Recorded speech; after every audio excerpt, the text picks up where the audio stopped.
Oh, my first time doing an intro for Mudster. Hopefully I don't muxus this up. This video is sponsored by Cool Stuff Inc. If you're looking for cards in the US, look no further as you can use the promo code MTGMudsta to get you 5% off anything on the site. Or if you're in Canada like me, you can use the same promo code at Multizone to get 10% off your orders of singles.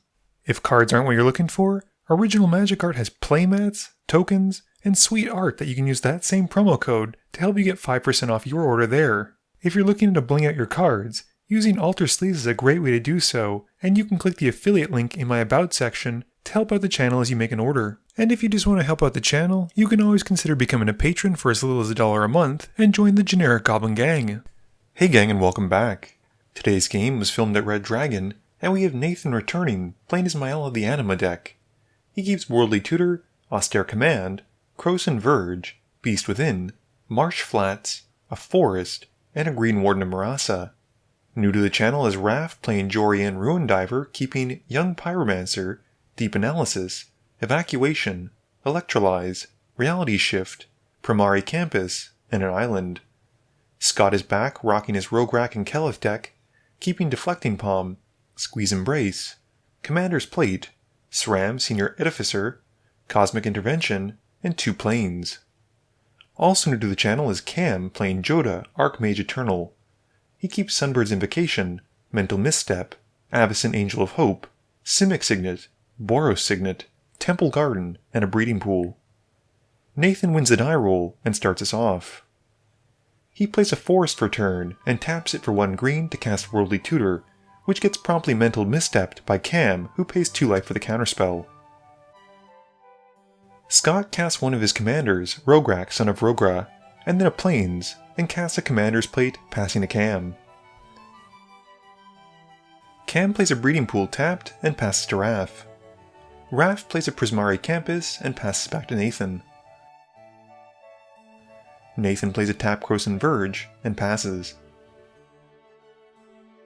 Scott brings out his other commander, Keleth, Sunmane Familiar, and moves to combat, swinging at Nathan, and gets to put a counter onto Rograkh and deals 1.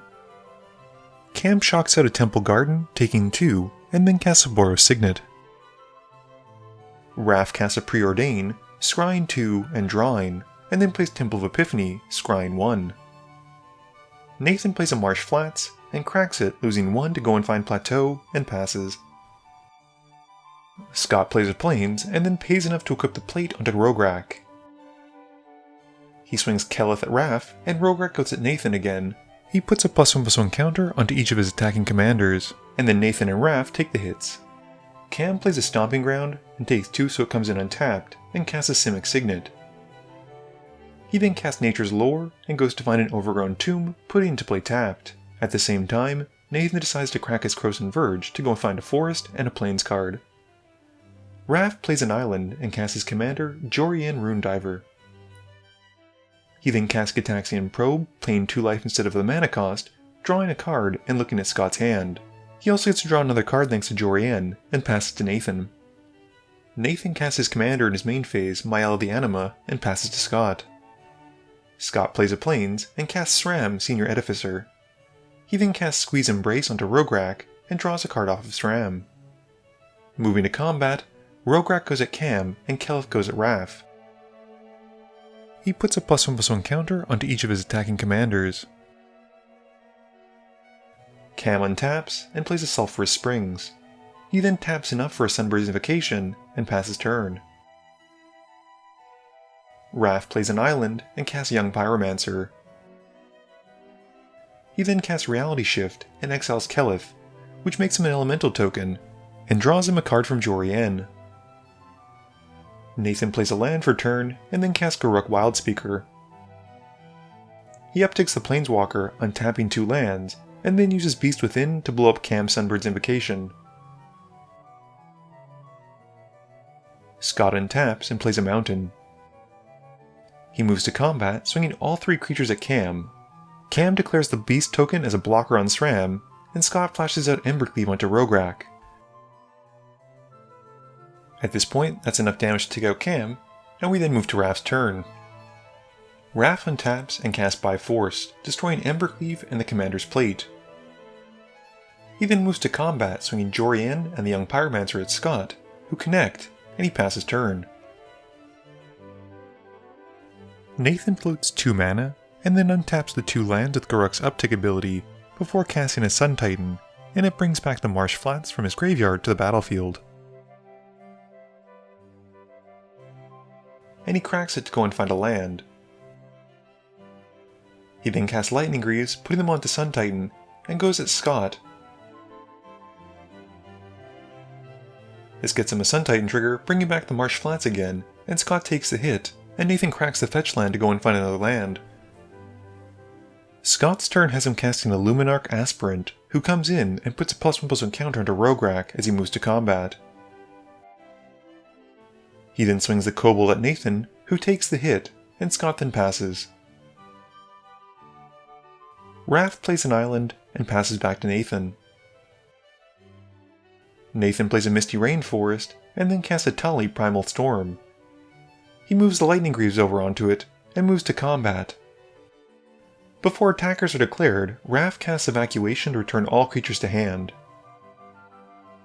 In Nathan's second main phase, he recasts Mayael and then gives her the Lightning Greaves and passes to Scott. Scott plays a Command Tower and recasts Rograkh and the Aspirant, as well as a Whispersilk Cloak. Moving to combat, Rograkh gets another +1/+1 counter, and Scott passes. Raph plays Jori and then a young Pyromancer again, drawing a card for the second spell, and passes to Nathan. Nathan cracks a Misty Rainforest to go and find a land, and recasts a Tali. He moves the Lightning Greaves over and swings the Dino at Scott, having each player exile their top card off the library. Nathan hits a Dragonlord Dromoka and Relentless Assault, getting a large dragon and an extra combat step. Scott then takes the hit, and Nathan goes to a second combat step and swings a Tali again. This time exiling Ilea, God of the Hunt, Psychosis Crawler, and Citadel Siege. He casts them all, and for the siege picks dragons that comes in.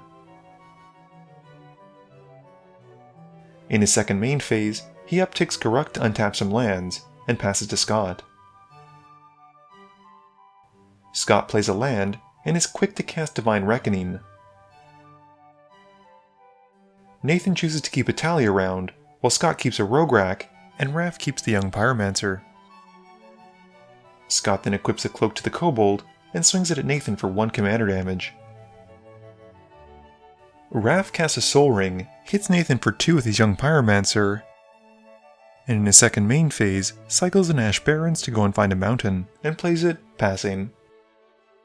Nathan plays a land for turn, and casts the Bounce Sun Titan from his hand, which gets Arcane Denialed by Raph. He then moves to combat and swings a Tali at Scott again, this time hitting 2 lands and Commander Sphere. Before damage is dealt, Scott casts a Deflecting Palm, which redirects the damage to Nathan, who takes the 6 instead. Scott untaps and plays a mountain. He recasts Keleth and moves a Cloak to her. He then casts All That Glitters onto Rograkh, but Raph is quick to electrolyze him before the aura resolves. With nothing else, Scott passes. Raph untaps and draws. He casts Trail of Evidence, and moves to combat swinging the young Pyromancer at Nathan. Nathan takes the hit, and Raph then passes, with Nathan sacrificing the sphere to draw a card at the end of turn. Nathan untaps and casts a Green Warden of Morass in his main phase. He returns a card to hand, and then casts Dragonlord Dromoka, which in response, Raph casts Thing twice to draw him a card and make a clue token. Nathan then moves the Greaves onto the Dromoka, and swings a Tali at Scott and Dromoka at Raph.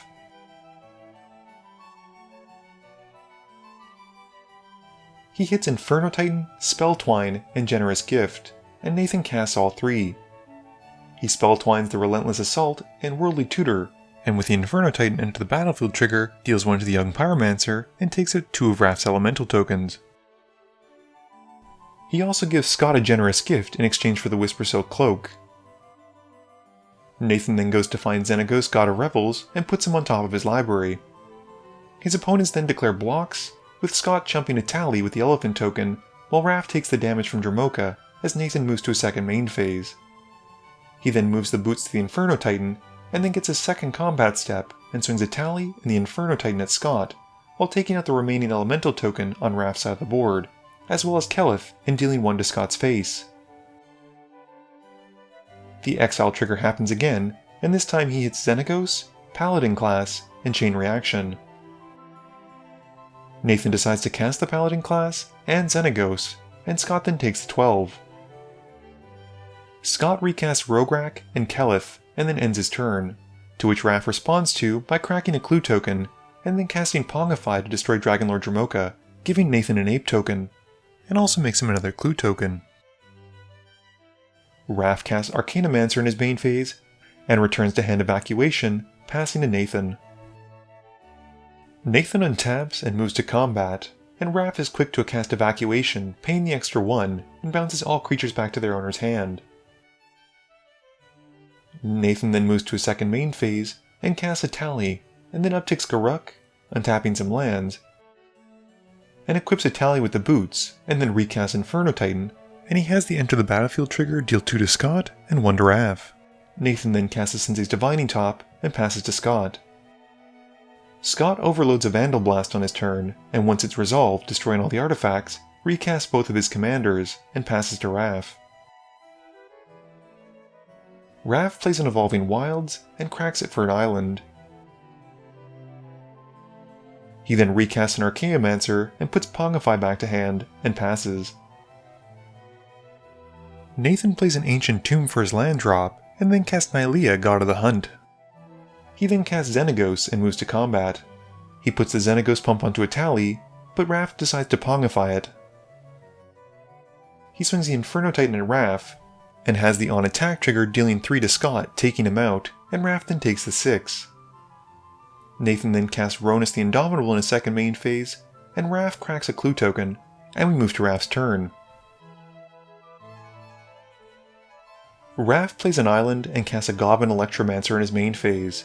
He then delves away some cards for Treasure Cruise, drawing 3.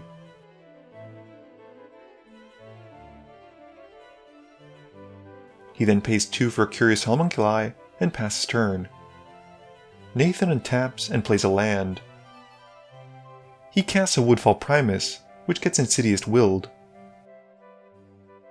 He then downticks Garruk to use the ultimate, to which Raph responds to by casting Chaos Warp on the Inferno Titan. Nathan then flips a Terror of Peaks, which is even worse, and Raph realizes he's done for and gets taken out by Brute Force in the combat step. Game review time. So once more we had a pretty sweet beatdown fest.